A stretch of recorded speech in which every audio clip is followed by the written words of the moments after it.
People don't have control anymore of what they're seeing and what they're being shown, which is interesting. I mean, you can't fight against it. It just is what it is. Further away you are from launch date, the more open you are to all sorts of expeditions and all sorts of ideas. So, oh, maybe we could also try that, or that idea sounds great, and that idea sounds great, and that idea, yeah, everything fucking sounds great when there's 6 months to launch.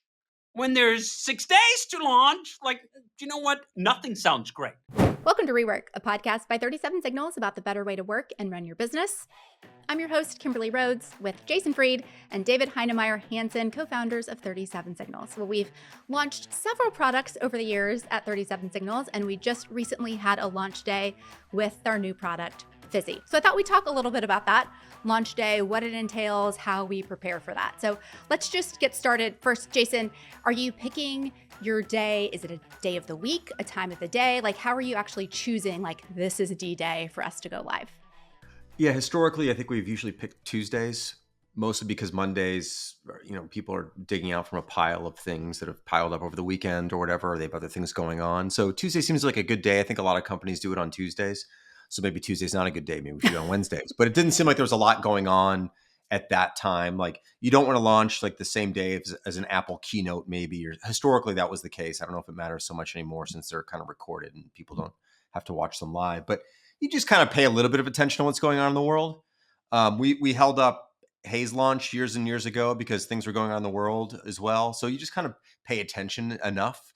And we actually wanted to launch a few weeks earlier, but we didn't have the open source side of it all buttoned up yet. So we kind of wanted to make sure that was in place, and a few other things were done just right before we launched. So we picked a Tuesday, and we usually have our team call for Fizzy on Tuesday morning, really early. So we had that call, kind of went around, make sure everything was ready to go, and like basically hit the red button and launched it live while we were all kind of on a Zoom together. And David and I just announced on Twitter or on X and LinkedIn, and watched the signups roll in. And it's exciting. It's always exciting to launch something new, to see how people receive it. I think one of the biggest surprises, of course, was the open source piece of it. The pricing was also a big surprise. We gave a lot. We're very generous, 1,000 cards for free. And then only $20 a month if you go beyond your 1,000 cards. So I think that was a big surprise. We'd already previewed the product quite a bit. So I think people had not everybody, because not everybody's seen it, but like a number of people had a feel for what it was going to be like. But the pricing and the open source piece and the free generous giveaway was quite a surprise up front. So it's always exciting to see that. And, a lot of people put a lot of work into this. So it's just fun to sort of release and see what happens. Now, we had actually picked the launch date quite a long time in advance. It's something we typically do. It didn't exactly line up this time. There had to be some pushbacks on the launch date, but I think it's still quite helpful to drive the development by picking a date a long time in advance. Not because you're saying this exact amount of work has to be completed by this date, but to do it very much like we do it with Shape Up, that we have this rough idea. We want to launch a great product, a great V1 packed of all the special things that we feel are most important to the essence of that product on this date. And then what exactly launches is quite variable. Sometimes we'll have a bunch of ideas for things that we thought should be in the product. It's interesting. In the last episode, we were talking about what were some of the most frequent requests, and one of them was like, can I log in with a password? I actually had in my head early on that we would do both magic links that you put in your email address and you get a link and you click that link, and passkeys. That these two really go nicely hand in hand. And we ended up just not finishing the passkey part.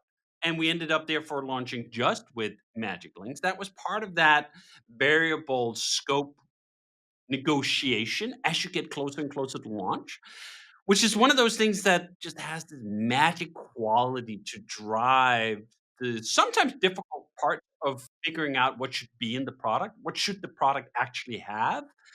When you are staring at a launch date that gets closer and closer, your tunnel vision narrows in and it actually gets clearer and clearer what needs to go and what needs to stay, because you can't have it all.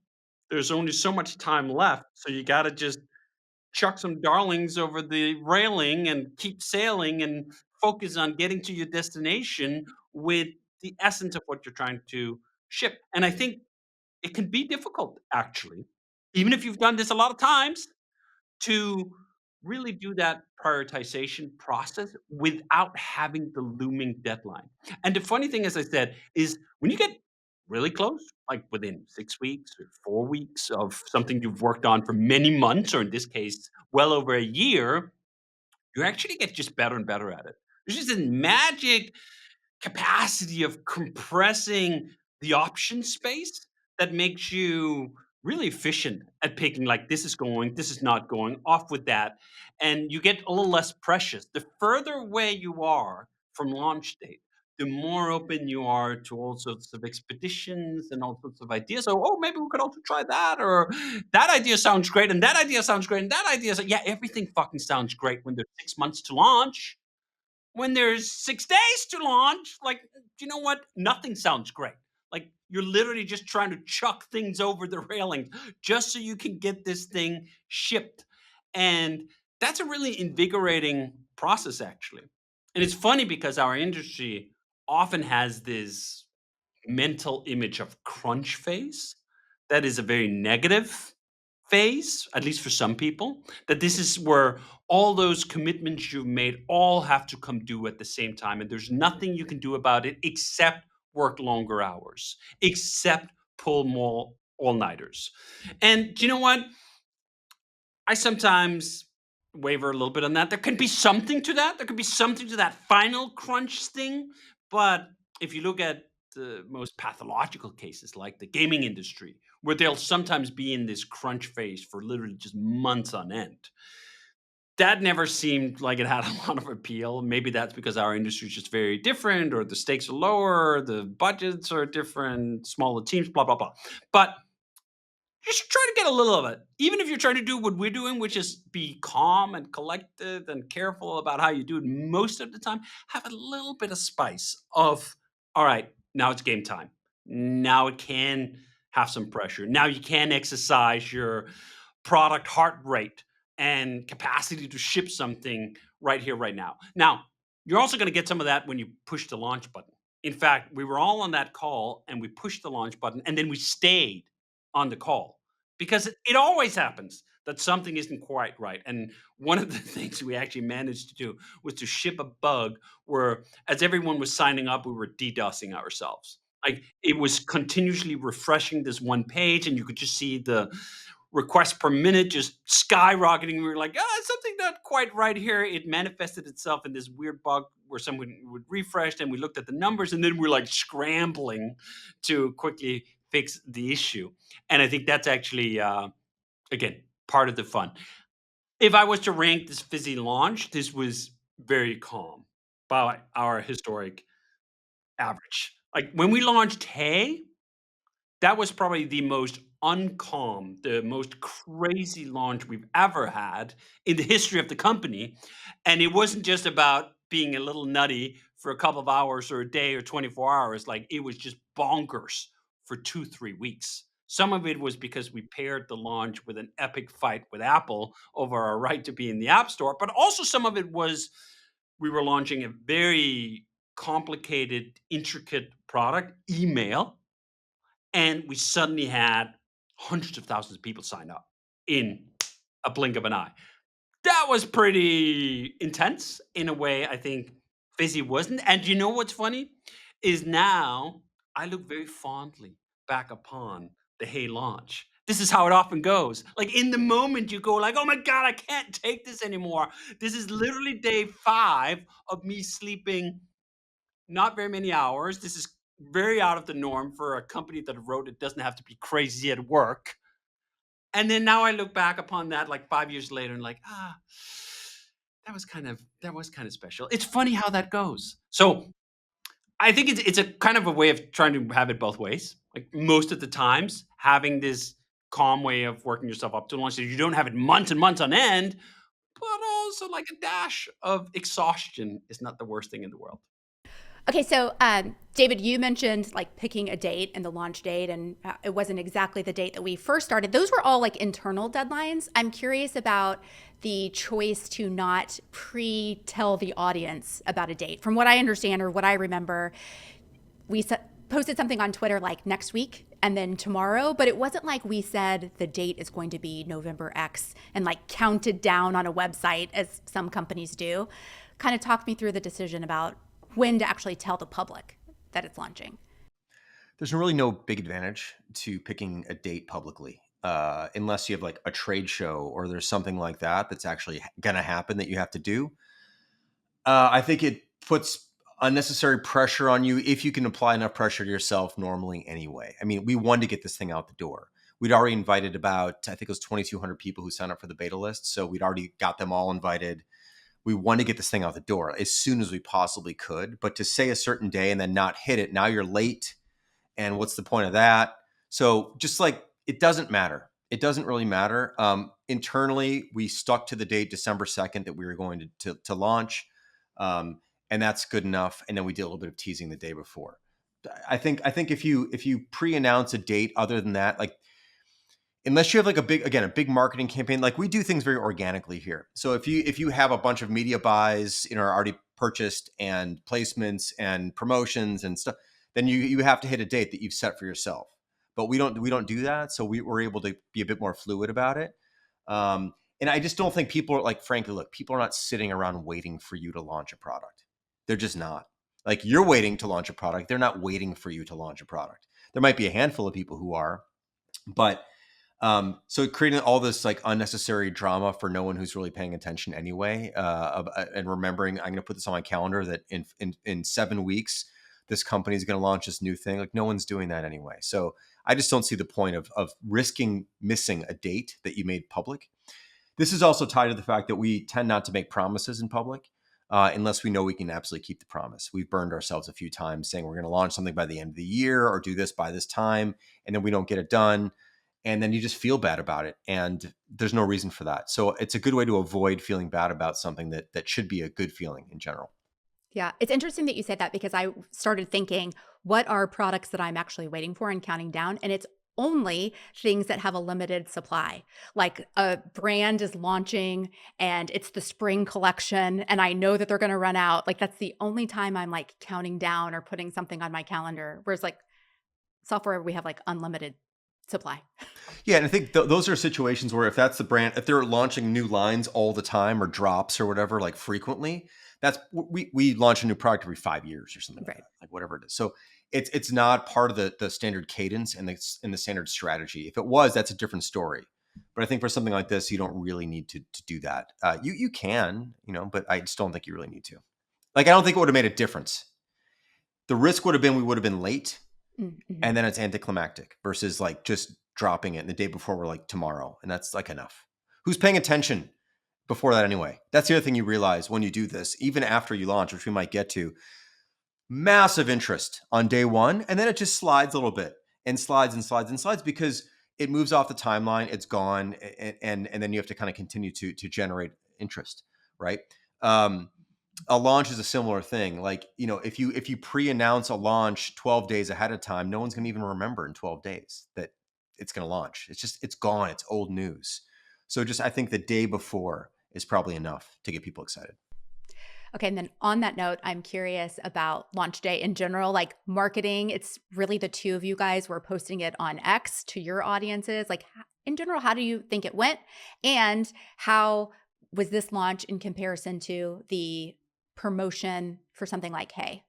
It's been 5 years? I don't know if like marketing over the course of that 5 years has changed.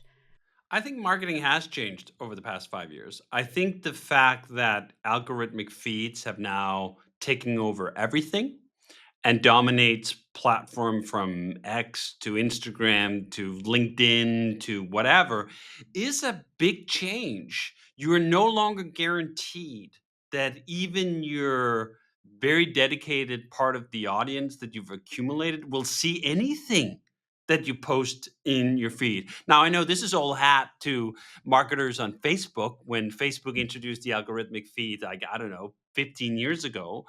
But on X, which has been a big platform for us for a very long time, it's more recent that the For You page has become so algorithmically driven that many of our followers do not see what we post unless those posts go really viral. And it's a bit of a funny place to be. And Jason and I were actually just talking about this today, where the traditional payoff for building up a large online audience is that you might be enriching their lives in all sorts of ways and either entertaining them or teaching them or otherwise enriching that feed, a bit with the implicit understanding that occasionally I'll have something to sell. This is Gary Vee's jab, jab, right hook. Is that right? I think Yeah, that's how that's it it. goes. And this notion that most of the time you're giving, you're giving, you're giving, and then 1 out of 100 times you're asking for something in return.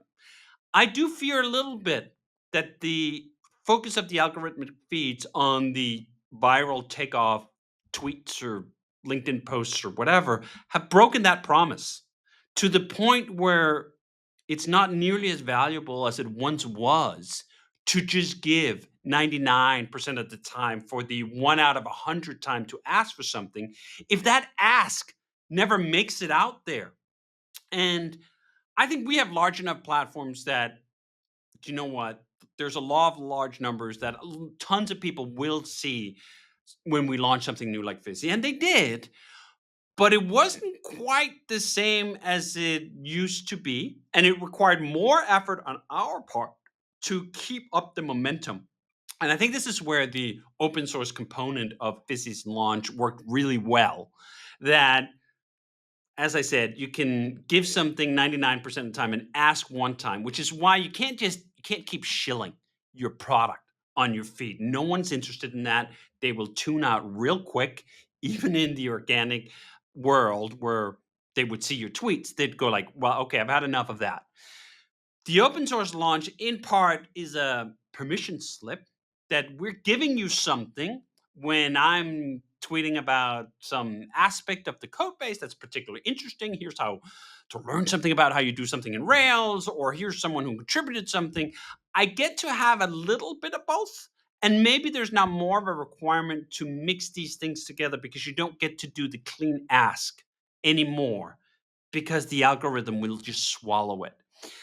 I don't think that's a great thing necessarily for these things, but it's so hard to see how it's all going to play out. And on the flip side, if you generally are a person who can write or share interesting things or funny things or entertaining things, you do have more of a capacity right now to make that stuff go places. Like in the old world, if you had 500 followers and you tweeted the most brilliant insight on the news of the day, it wasn't going to go anywhere. Now, it might very well because of the way of the algorithmic acceleration. So some of it is also just the game changes. And I think this is something that's particularly clear to Jason and I because we've been in the game for so long. When we talk SaaS, we've been in the game since, when did we launch single file? 2002, something like that. Literally Yeah. 24 years almost. The game has changed several times over, and it does feel like right now we're in one of those turnings where every single other social network that we've historically used have now jumped on the everything is algorithm all the time.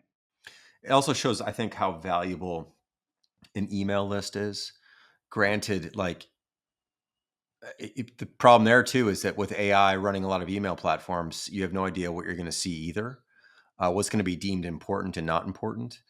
So there's a lot of control that's been lost by I hate the like end consumers, whatever. I don't people don't have control anymore of what they're seeing and what they're being shown, which is interesting. I mean, you can't fight against it. It just is what it is. But it's an interesting change, a really interesting change. I don't think people are totally aware of it either. I mean, maybe enough who are savvy are, but like I barely see David's tweets anymore or posts, whatever they're called now. Like I occasionally I do.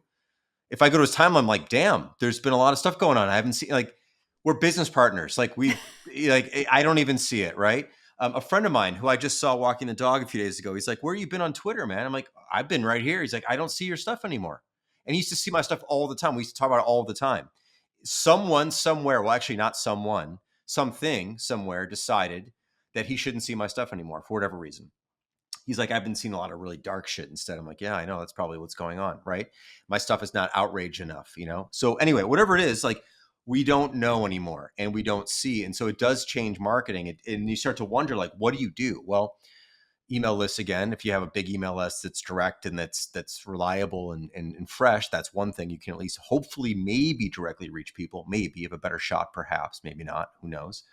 um, and then it comes down to paid placement, of course, which is incredibly expensive, and depending on what industry you're in, you might be completely priced out.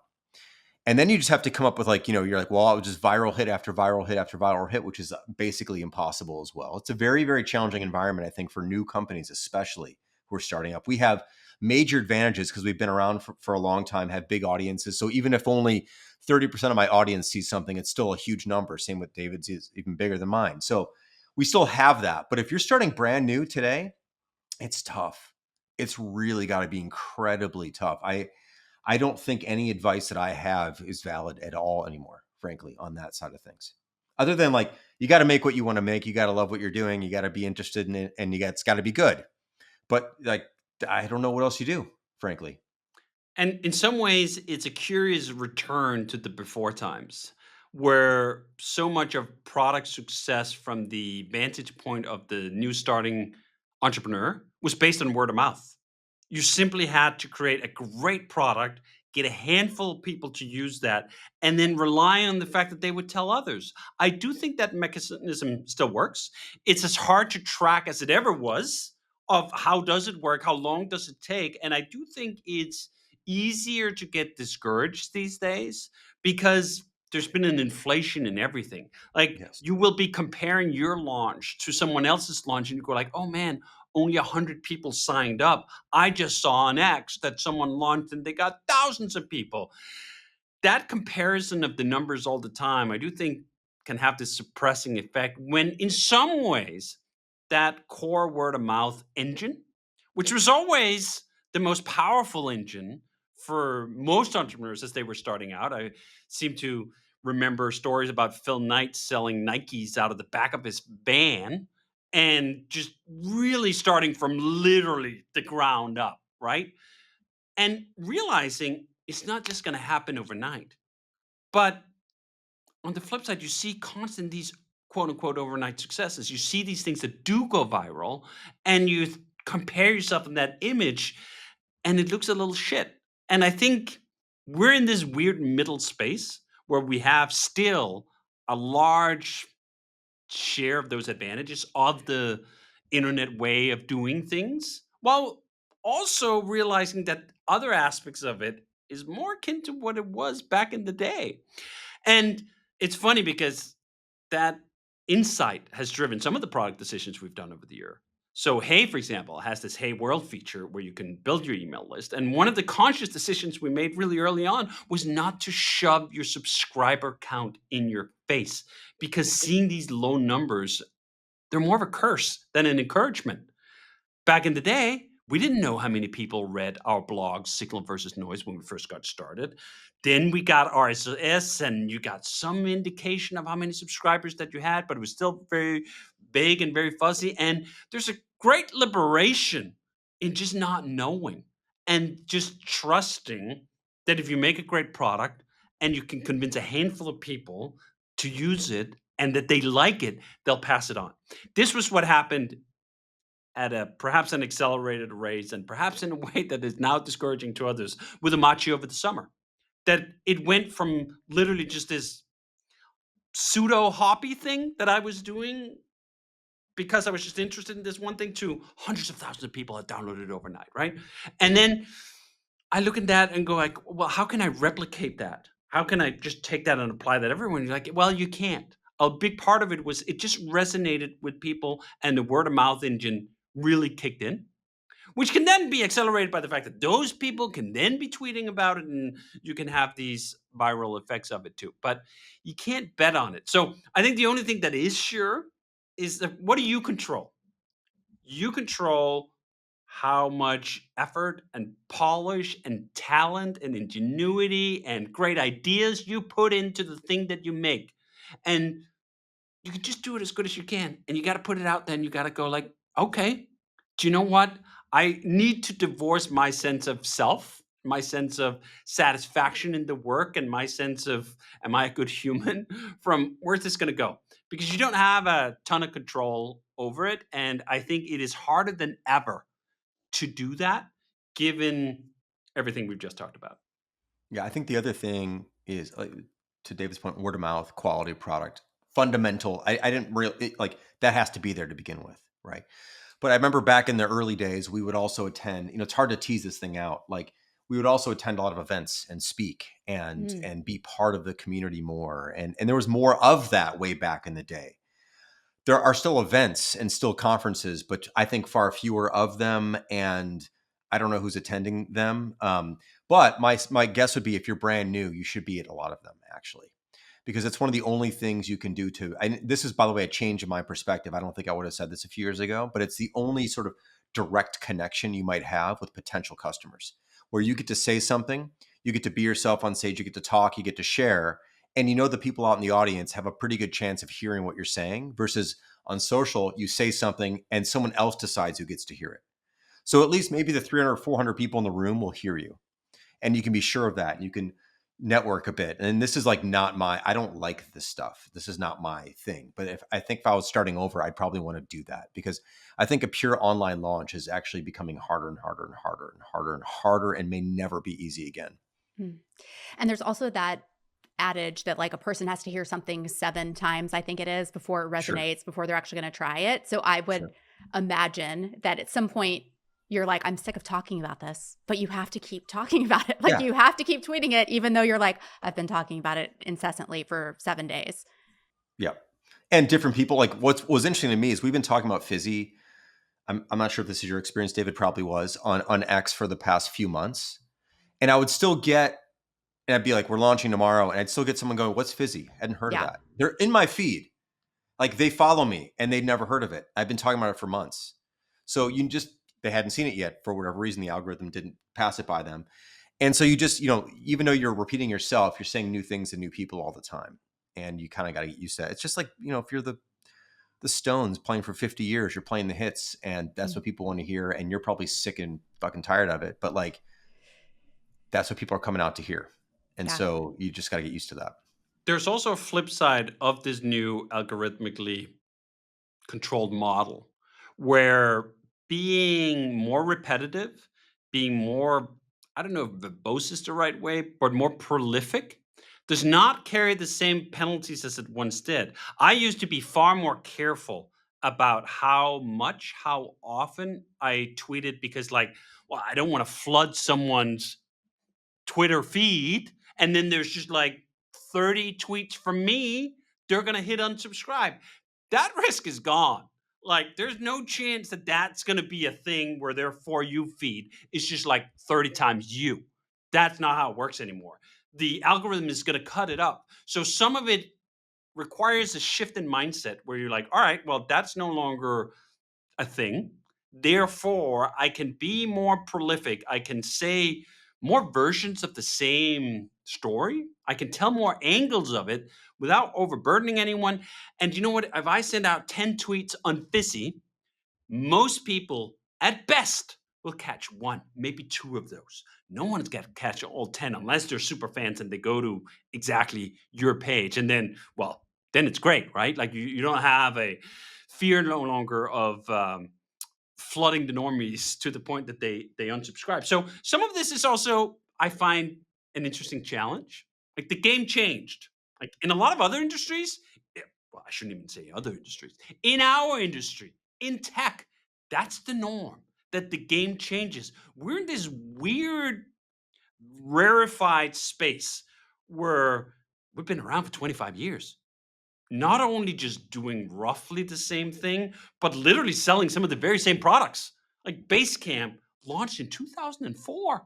We have customers today who weren't born in 2004 and users who weren't born in 2004. That is an incredibly long time. There are very, very few products that get to live for multiple decades when it comes to tech. So we're already way into overtime, way into gravy train, way into the beyond of what normal products and even normal tech companies ever get to enjoy. And I think switching your perspective in that sense makes it easier to look at what's going on with a sense of gratitude rather than a sense of disappointment or even worse, resentment. I've seen that for some people where the game has changed and the advantages they used to have are no longer there. And then they can get a little better. Like, oh my God, I worked so hard to build up my Facebook page and I had like 500,000 and now I can't get anything. Yeah, that's the thing that happens. That's how the world spins. And if you're going to look at change of any kind aggrieved in that way, be careful, man. You might end up pretty damn bitter by your second or third turning of that globe, which is inevitable. And I don't want to wish to be that person. So I want to look at all of it and just go like, you know what? Some of it is going to come in our favor, as it has with many of these things over many years. Some of it is going to come in our face and not be advantageous to us. I'm going to take all of it, and I'm going to be incredibly grateful for the insane run that we've had and just enjoy whatever's left of it. Of that being 5 years or 10 years or 20 years or whatever it is, or 6 months before the AI overlords is going to nuke everything and it all changes and we're gone. Like, all right, great, let's go. Why would you not choose optimism when you don't know anyway? You can pick like either I can be optimistic about the future and of the changes that's going to happen, and I can get up in the morning with a smile, or I can choose to be pessimistic about what I don't know is going to happen, get up with a frown, and kind of just grumpy my way through the day. What a miserable way to go. Yeah, I think I love that. And the other way to think about it is like the best place to be in a big storm, like a hurricane, is right in the middle where it's peaceful and calm. And you can just focus on making great products. And like you can't like there's a nice loving like warmth retreat into like, you know what? Let's just focus on making the best damn things we can. And let's continue to let them stand on their own. And let's continue to get word of mouth and let's just make great stuff. Like that's what this has always been about. And you can kind of lose track of that and you can get back to it and go, because the world is changing fast. Who knows? But what we do know is we can make really, really, really good products. So let's just do that. Let's just do that and keep doing what else we're doing. But let's just do that. That's really where the peace is. That's the center of the storm. And and we're working on Basecamp 5 right now, and I'm feeling that way about Basecamp 5, which is like, just make this thing just exceptionally good. There's so many people who haven't used it for a long time, who haven't seen it for a long time. This is a reintroduction opportunity for us. And also, this is our pride and joy. So let's just make this thing exceptionally good. Let's impress ourselves. You know, that's what you really want to ultimately do, is impress yourself with the work that you do. That is a perfect place to wrap it up. Rework is a production of 37 Signals. You can find show notes and transcripts on our website at 37signals.com/podcast. Full video episodes are on YouTube. And if you have a question for Jason or David, send them to us. You can do that at 37signals.com/podcast question. You can also email us at rework@37signals.com.